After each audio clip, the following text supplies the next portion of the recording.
What's going on? Good morning and happy Monday. Welcome back to another episode of Too Good to Be Drew. I am your host, Drew Davis, getting you started off on this Monday on the right foot.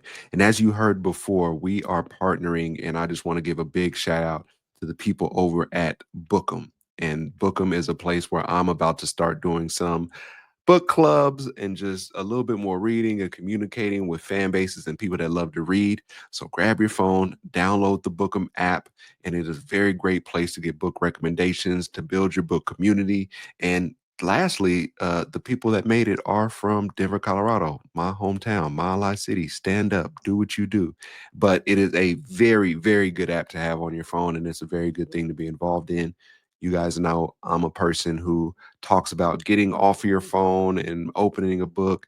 But what better when you have an app where you can get educated and learn some things and connect with some people that like some similar things that you do and expand your horizons educationally. But as we get going on this Monday, I always start off with a good quote to get you guys going or to just put that battery in your back, I guess you can say. And so the quote we have today is: don't lower your expectations to meet your performance. Raise your level of performance to meet your expectations. Expect the best of yourself and then do what is necessary to make it a reality. And that is by Ralph Marston. And so you guys know I'm a life coach and I'm a performance coach. So a lot of the things I talk about have to do with performance. And we're expected to perform in many, many areas of our life, whether that's as a boyfriend, a husband, a dad, whatever your title is at work and whatever your responsibilities are, you're expected to perform and you're expected to perform at a high level. And sometimes that expectation for ourselves dips a little bit. We say, man, I don't feel like being great today. I'm just not feeling good. And I just feel like I'm not doing great on this project and it's not my best work. So I'm operating at 80%. So let me go ahead and shoot for 80%. But when we raise that expectation of what we want for ourselves, we can often reach it. So that quote today: just raise your level of expectation to meet your performance. Don't lower it. Keep it high. Keep striving for what you do, and you can get a lot of the things that you want to out of this life. And without further ado, today we're going to be getting into something that's very extremely close to my heart, but it's something that's going on right now. And my fellow football fans and my sports fans out there know that football season has begun. College football started this past Saturday. It'll really, really get going this next Saturday or this upcoming Saturday with the slate of games. I know we got Texas and Ohio State facing off to get us going on a Saturday as Lee Corso does his last game for I was going to say college football playoff, but it is not that. But as Lee Corso gets to do his last show for College Game Day, he's been around for a long time. I want to say since the late 60s, early 70s, as a coach and just as a person that's around the game. And he's been a fixture on that show for a while. So I want to give a quick shout out to Lee Corso. He picks the headgear at the end. That's what a lot of people tune in for to see because he's just so crazy and what he talks about and the antics that he does with it. But big major shout out to him. He's picked the Ducks a lot over the last, 10, 15 years since I've been an Oregon graduate or going to Oregon. And he's just represented the best way possible. And so just wanted to give a big, big shout out to Lee Corso. So watch that episode this Saturday if you get a chance. But more so than just football and college, football in the NFL is coming to an end. And preseason is wrapped up, and it's the toughest time of the year for a lot of the players that are on that roster or were on the roster because it is cut day. And I did a previous episode where I talked about what that last day is like, what preseason is like, what training camp is like. But the hardest day, in my opinion, is that last day where you know that cuts are happening and you know that you might be one of those names that's called to be let go. And I was that person for 2 straight years, my first 2 years in Atlanta. First year I came during the lockout and didn't really expect to make the team because we had a shortened season. They were trying to get the starters ready to play. So I went out there, played my best, didn't get a lot of reps, but ended up getting cut and ended up making the practice squad. Next year came back, felt better, got more reps, got more plays, felt I had a great fall camp, still got cut, put on a practice squad. And then subsequently, somebody got hurt that same first week when we are going to play Kansas City. And I ended up getting, sorry, there's a gnat in here. For those that are on video, I'm over here swatting a gnat, and I'm not going to cut that part out. Um, but end up being a on the 53 man and making the active roster when we headed to Kansas City. And sorry, did I kill it? I hope I killed it because that gnat's gonna be messing with me this whole time. Anyway, hopefully that wasn't too loud for the podcast.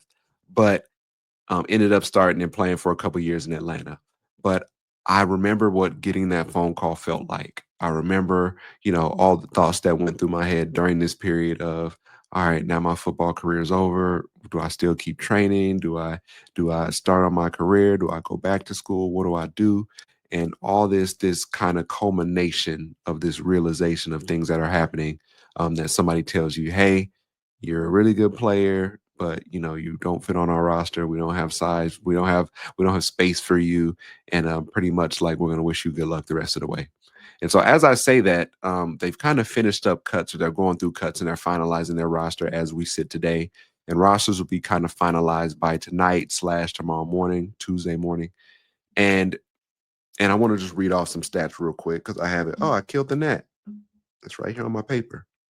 Let me slide this to the floor so I can stomp on it. All right.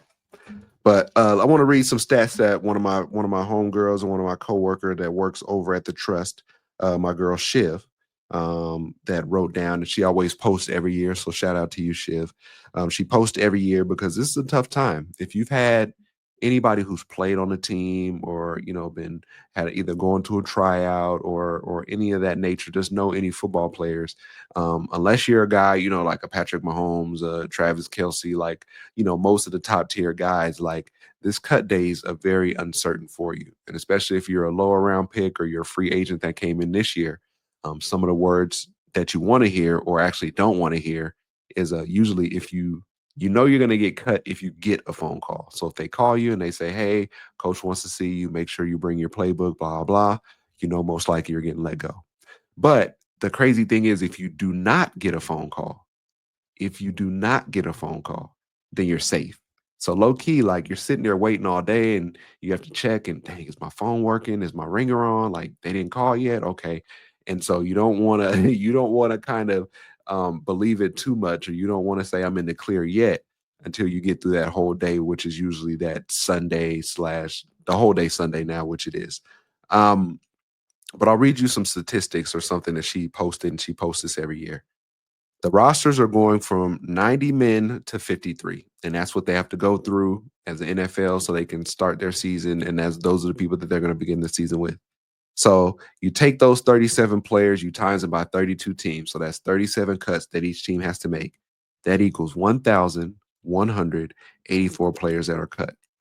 Out of those players that are cut, 512 will be on the practice squad.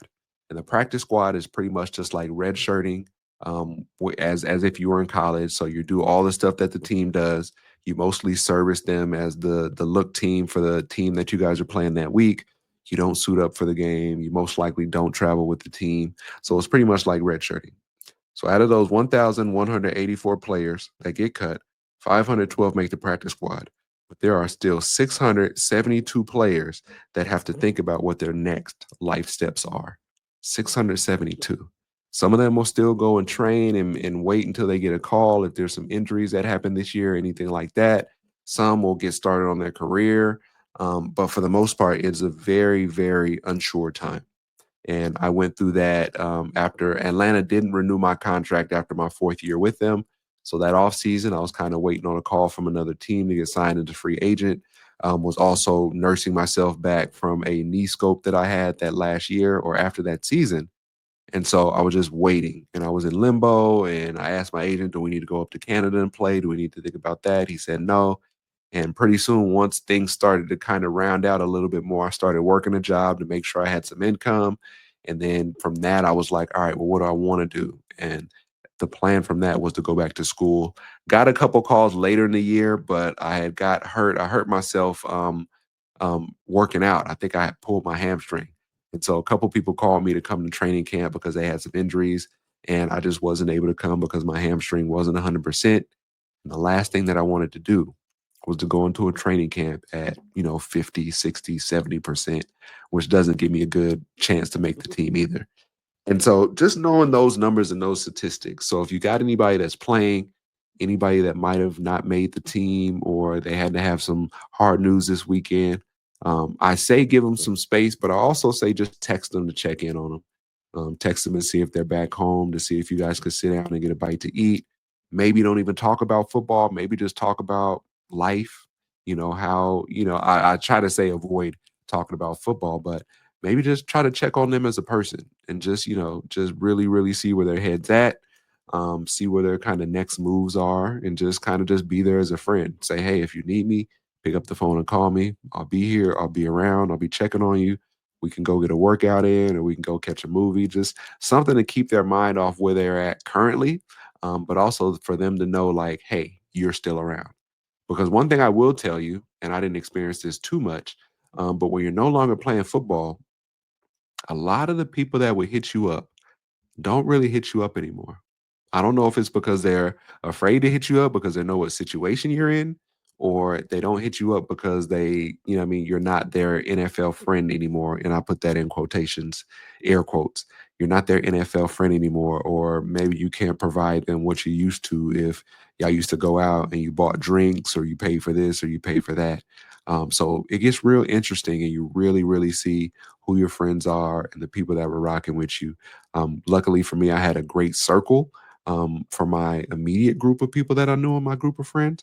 But just outside of that, the phone calls kind of died down for people that were saying, hey, man, we're going to come to a game this year. Or can I get some tickets for this game? Or hey, can I get this signed? Or can I get some gloves, some cleats, blah, blah, blah, blah, blah. So it's a very, very interesting time. And so, as we're talking about that, I just want to take time to even go into the Sanders brothers. And I'm not one to talk about things for clicks and likes and to say some controversial stuff just so I can get my views and my subscribers up. But there's a situation that's happening with both of them. And I really, really feel it's important to talk about because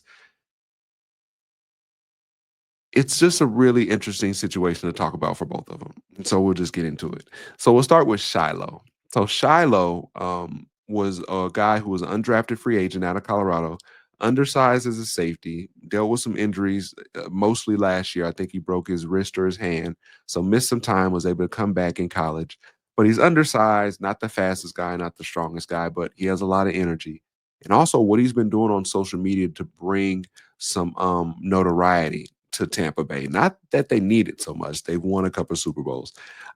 But the content that the Sanders family produces is very, very good. And I even hate to say this because I'm not one to talk about it too much, but there's some content that NFL teams just can't capture. The time that Shiloh, was going to give his jersey to his mom, his first game in Tampa Bay, and I think there was another one where he was working in a drive-through for a fast food restaurant and had this surreal moment with this fan who was wearing his jersey as he was coming through to get some food. And so, like these things that you can't procure. I think that's the right word that you can't just do, as an NFL team because you're not following your players around all the time. Sanders brothers got their own media team, I think run by their older brother. But it's those moments that you really, really like because it shows the humanality of, football players of this family who are just some young dudes who play college football for their dad, played a lot of career for their dad, and are some football players who like to go out there and play football. And so, but Shiloh got into a real interesting situation because he's playing in this last preseason game, which was Saturday. And anybody that's playing in that game, usually you're on the bubble for making the team or not. A lot of the guys that either have made the team or they already know they're off the team, as far as coaches and the upper management don't want to play them because they don't want them to get injured. They won't be playing in that last preseason game for very long. So then I know starters played a little bit, maybe a drive or two here or there, but everybody that's playing in that last game are bubble guys or people that are already still fighting for a spot, or either like, hey, we know we're not keeping them, so just put them out there for 50, 60, 70 plays. And you know what I mean? Because we don't need anybody else getting hurt. So Shiloh runs into this interesting situation where he's getting blocked by this tight end all the way downfield.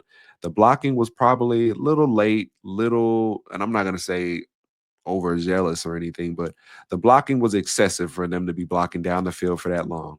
But like I said before, Shiloh's undersized, and tight ends are usually 6'3", 6'4", 6'5", 230, between 230 and 250 ish, and he's getting blocked all the way downfield. And did the guy need to block him that long?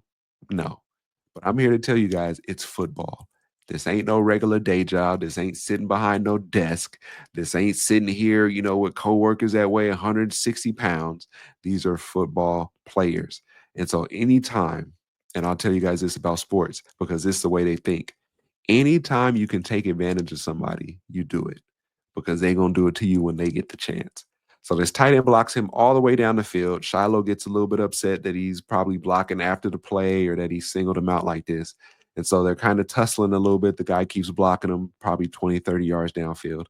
And then Shiloh takes a swing at him and kind of hits him on his helmet. And then it's pretty much they kind of separate and the refs come in and throw a penalty flag.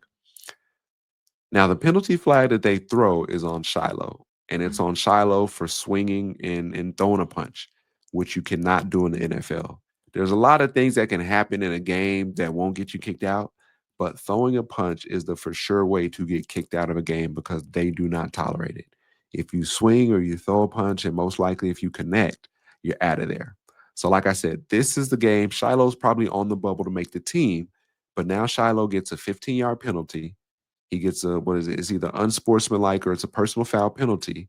And he throws a punch, so he's ejected. And I'm not really sure what quarter this happened because I don't watch preseason football. I watch my guys every now and then, but I stay away from preseason football. And on top of that, and what a lot of people don't know is that with that comes it's around $15,000 fine. It might be more because it was an ejection, but I know for sure it's about $10 or $15,000 for getting that penalty and also getting ejected. So you have this amalgamation of things that just happened, all from not being able to keep your cool and keep your head in this situation of a game that means a lot for Shiloh to possibly make this team. Now, to be clear, I still think Shiloh is going to make the team as a practice squad player. The team cut him yesterday, which was Sunday. But the teams need to cut you in order to bring you back on the practice squad because you have to clear waivers. So, in my opinion, I think he still has a chance to make this practice squad or another practice squad, and I guess we'll see as they round out the rosters today and tomorrow. But that doesn't help his case. Coaches are forgiving. Like I think Todd Bowles said, like it's inexcusable. We can't do it in that situation. But like I said, the biggest thing for me is a 15K fine. That's 15K that, trust me, I've been fined once before, only once in my career. And I'll tell you guys about that story down the road. It's a story for another day.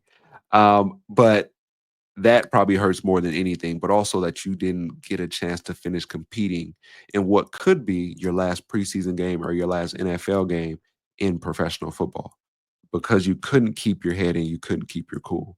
And so, like I said, he's undersized. And what my special teams coach always used to tell us, if you don't come to the sideline and tell me, "Hey, coach, he's holding me," why the hell you let him hold you? That's my question to you. And so my question is, everybody like, well, why he go after Shiloh like that? And he didn't need to push him all the way down the field. Okay, because Shiloh let him. That's why. He could have got off the block or he could have separated and disengaged. And that's the thing about football. The minute you let your guard down or the minute you come through half stepping, somebody will try to take advantage of you. But shout out to Shiloh, man. Like I said, I don't want this to be a bad bashing or anything like that because that's not what it's meant to be. But just looking at the situation as a whole, you got to keep your head. You're trying to make this team. You know what I mean? Like at the end, like you can get a penalty for a personal foul penalty that'll offset between you and the guy because you guys kept tussling and were on the ground and fighting after the whistle a little bit, fighting in quotations once again. But you can't throw that punch because when you throw that punch and you're going to be totally in the wrong. And one thing my coach always used to tell me in the NFL is that it's never the first guy that gets caught. It's always the second one. So somebody can kind of punch you in your jaw and you punch him back. Referees most likely saw the second one. So shout out to Shiloh, man. He's going to land on his feet and do some great things in life, even if it's not football. There's greatness coursing throughout their whole family. I know he's going to be good moving forward. But that's just the reality sometimes where your career is kind of figuring itself out and it's kind of settling in. You kind of see where you are. So I'm going to give some big ups to him and send some prayers out for him. Now, We move on to Shedeur. And Shedeur had a great first preseason game. Like I said, I don't watch the preseason, but I looked at the stat sheet. I watched a couple of the highlights. He did real well. I think threw two touchdown passes that game. And you have everybody up in arms, and they're like, "Oh my God, we knew he was gonna be great. Y'all did this. Y'all held him back. Y'all held him down. Y'all talked stuff about him. Y'all tried to collude against him." And then he doesn't really play the second preseason game because he has a oblique injury or some injury of sorts. And then he gets to play this last game, and he didn't do very well. Granted, everybody wants to make this, point out this thing that he's out there throwing the plumbers and lawyers and future, entrepreneurs. So they didn't even have the starters out there. That's how preseason football works. And Shedeur is a rookie. Like, what y'all want to say? That's how it goes. I was out there playing in the last preseason game, and not saying I'm a scrub, but I'm saying the people that are on the bubble, the people that are late round picks, the people that are undrafted free agents, those are the people playing in this last game. And looking at everything, Shedeur is the fourth quarterback on the Browns roster, third or fourth, I would say. So you know it goes. They already named Flacco the starter for the year. Then it's probably Kenny Pickett, Dylan Gabriel, then Shedeur Sanders, and they had Tyler Huntley as well at that time, who they cut yesterday. So those are the five quarterbacks that you have on the roster. Flacco's not going to play in this game. I want to say everybody else played in this game. Those four, including Tyler Huntley, but he has to play. And the bad thing about preseason football is it means something, but it also means nothing. Like I said, Shedeur had a very, very good game that first game he went out there. He's playing with starters. He has the starting offensive line blocking for him. They have, they're going against a pretty good defense, or they got all their playbook open that they want to run plays from. And then you come to this last preseason game where the coaches are just trying to get out of there, with as little bit of injuries as possible. Most of the roster's not playing. It's these people that are on the bubble, or these, the people that are kind of outside the 53 that are playing, or some people that are fighting for the last couple spots. And so it is what it is. So you can't sit here and complain that, oh man, he's out there throwing to nobodies and they should have did him better and they should have set him up for more success. That's part of being a rookie right there. That's part of being a fifth round rookie and you being the fourth string quarterback on that list. And the big thing that I want to talk about is he got taken out of the game. I think when they were about to go do a 2-minute drive to be able to, I think, go down and win the game. I think it was because I think final score was 17-19. Don't hold me to that. But and Shedeur got kind of mad, or Shedeur got upset because he got taken out of the game. And on one side they put Tyler Huntley in to do that last drive. And Shedeur was kind of upset because, he wanted that 2-minute drive to be able to show what he can do. Up to that point, I want to say he was like 2 for 4 passing, had 4 sacks for, minus 20 something yards, took a couple bad sacks. He also had a couple balls that were dropped. I want to make sure I say that. But, and I'll get to that in a second. But and I wrote an article on it, and I'll post it today and I'll put in the show notes. But I talked about Shedeur is going to have to deal with the politics of what the NFL is. And I say the politics, so I'm going to take a second to talk about that. He's going to have to deal with the politics because you're a fifth round pick. They also drafted another quarterback in the second or third round in Dylan Gabriel. So now you go against that dichotomy of, all right, well, we picked this dude in the third round and we picked this dude in the fifth round. And everybody wants to say, oh, the best player is going to play this, and that. They got to try to play the dude from the third round first. Because apparently you guys graded the third round QB over the fifth round QB that you took. So for you guys to be like, all right, at a certain point in time to start playing the fifth round over the third rounder, that makes people say, and that makes people look at your scouting department and say, well, why didn't y'all pick him in the third round if y'all are going to play him above the third round guy? So like it goes to like, does your scouting department know what they're doing? And do you guys know what you're doing as an organization? Secondly, and the reason that I know they took him out, or I'm aware of why they took him out, they've already named Joe Flacco the starter. So you don't want anything else pushing back against that. You've named him the starter because you're like, this is the way we're going to roll this year. And even if things change halfway through the year, 3/4 of the way through the year, like Joe Flacco gets hurt, then they'll handle that at that time. But as of right now, we want as little distraction as possible. And for you to put Shedeur in and for him to go down there and to have a lackluster game so far And for him to go in there and lead a 2-minute drive down to score a touchdown, that leaves the fans and the pundits and the analysts to sit here and be like, well, why isn't he playing? Like, Shedeur should be the starter. From what we've seen in the preseason, Shedeur should be the starter. And the coaching staff and the staff sees them practice every day. So they know. Maybe they know they do have a good quarterback. I don't know. That's just me talking right now. Maybe they do know they have a good quarterback. Maybe they want to save him and get him more ready. Maybe they just want to go in the season with a veteran quarterback. Maybe they have a good game plan for, hey, let's run, 60% of the time and throw 40% of the time. Like, let's be real balanced. And we have a veteran quarterback who we trust and who's not going to make very like I don't know.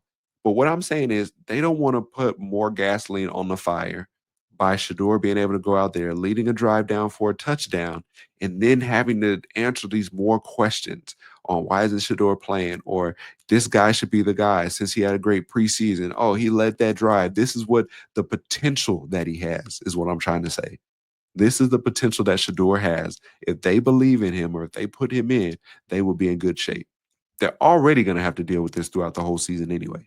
When Joe Flacco plays bad, or when the team loses a couple straight, or when there's injuries that come up. And right now, they got 3 or 4 quarterbacks until they get to Shedeur Sanders. But they did something very interesting because the Browns kept all 4 quarterbacks, and they're going to have all 4 on a 53-man active roster, which at most, there's usually 3 quarterbacks on the active roster and maybe 1 on the practice squad, or there's 3 quarterbacks combined, and that last quarterback does a lot of the scout team reps in practice and things like that. So what I'm essentially saying is like those are the politics of it. And everybody's gonna look at it and be like, dang, that's messed up. They played them. They should let them get that last drive. But one of the biggest things, or one of the biggest critiques that I had, because I watched Shedeur a lot in college when he was at CU, I pretty much watched the games every week, is he takes some bad sacks. Is he holds on to the ball and he tries to make too much stuff happen. And when you're in the NFL, you take a sack, and these are statistics that I know because our coaches always told us when we played. When you take a sack on a drive, the probability of you scoring or making something good out of that drive is very, very low. And so if you want to take a 15-yard sack because you're running backwards and trying to escape a defensive end or a linebacker who blitzed, instead of you just taking a 5-yard sack and now you take a 15 or 20-yard sack, your chances of getting that first down and continuing that drive are very low, very slim to none. And so that was one of the biggest critiques I had of him. Instead of him just throwing the ball away and living to play another down, he's kind of like, oh, I could turn this into something. And a lot of the times in college, he did turn it into something. But there were also quite a few times where he took some very bad sacks that when you take those at the next level, that's what separates, and I'm not just going to say Tom Brady because he's one of the greatest, but that separates quarterbacks who can play every week from those who struggle because, you're not able to get out of your own way to stop your own mistakes. And so that's one of the biggest things I didn't like when I watched Shedeur play in college was that it was like, hey man, this ain't little league, this ain't high school.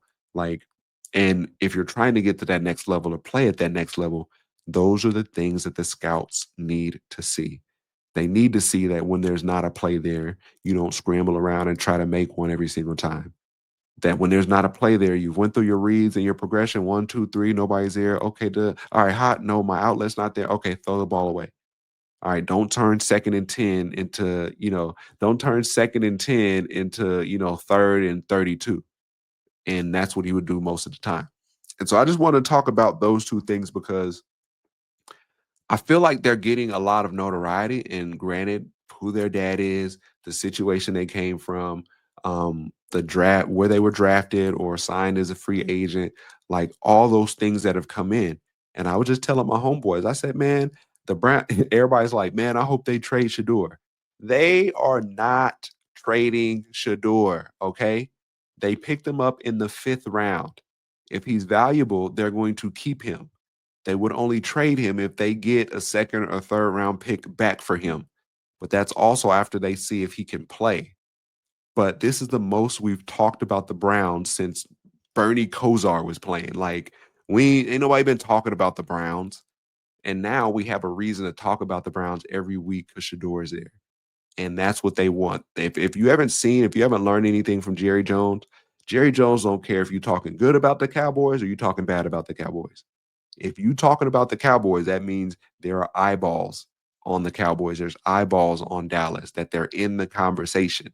And that still generates money for them. That still generates headlines. That still generates clicks. Granted, while they are still in a contract dispute with Micah Parsons. And they'll probably pay him right before the season starts because that's how Jerry Jones is. He wants all this stuff leading up to the season. He wants it about him, Cowboys, Cowboys, Cowboys all the time. So as long as Shedeur is in Cleveland, which they have him for 4, I think maybe 5 years, with the option at the end, I think, to keep him. But they're going to milk that for all it's worth. And if he gets really good and he starts getting better, he might break into the starting lineup or next year, the year after. But as long as they have this bargaining chip with a lot of potential, they're not trading Shedeur. So please stop asking. Please stop saying that. Please stop talking about it. They are not going to trade Shedeur. They would rather shelf him, continue to develop him, continue to have him watch the quarterbacks in front of him, and then also see, can this dude be our starting quarterback for our franchise? Is he consistent? Can he make the plays? Can he not take bad sacks? Those types of things. And Shadeur's been doing great because he's been taking pictures with fans and talking to them and like doing all this stuff that I didn't really see him do that much at Colorado. Like he took pictures with people and stuff, but like I really feel now he knows that he needs to kind of step out of that box and like be more personable up close. And he's doing the right things. Once he got drafted there, showed up real quick and went into the community and went and visited a certain part of the community and did some community service and showed his face, which are the good things he needs to do.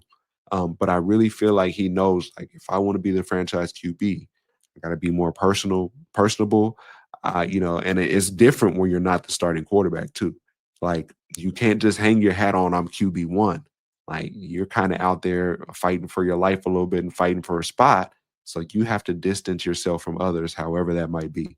And he has a cachet. He has that kind of superstar stamp where he shows up and kids are happy and he's real great with the youth. Um, but he's trying to show that more and more right now, more than I've seen before, which is a good thing. So as we wrap up this, we're going into the season for college football, week 1 or week 2 in quotation marks. Hopefully you guys have fun. Put your college team in the chat. Also, there's going to be a very big thing. Leave a voicemail. We're coming up on the 50th episode. The 50th episode of this thing that I started. I started in March, really started in June as far as the podcast goes. But we're going to come up on episode 50, and I got some real special things for you guys. I'm going to have an episode where I talk about every single guest that I've had on the show so far. And then I'm also going to talk about my favorite episodes in the top 50 that we've done already. And then I want to do something special where I take calls from listeners. That's right, from you. Take voicemails from listeners. You can click the link in my bio at the very, or in the link in the show notes. Click the link in the show note that talks about, hey, if you want to leave a voicemail or you want to contact me, click this, and you'll be able to leave up to a 2-minute voicemail. So listen, if you got listeners, you got questions, if you're a friend or a family member, you want to give me some flowers, or you just want to talk about how I helped you at some point in your life, click that link. If you just want to show some love, I would love to get to everybody that leaves a message. And I'm telling you, I definitely will. As long as you're not saying anything crazy on there. I'm gonna get to everybody who leaves a message. So go leave a message, show some love, whether you're giving me flowers or just appreciate what I do. You got a question, you're a parent, you got a question about one of your kids or a sport or just the direction they're going, scholarships, anything like that.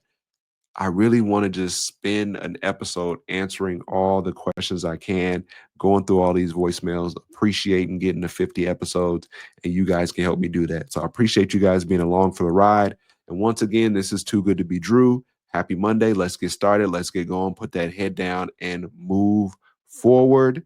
Once again, I am Uncle Drew, aka Drew Davis, or Drew Davis, aka Uncle Drew. Another episode of Too Good to Be Drew. Everybody get it, hit it hard, and stay healthy. Peace.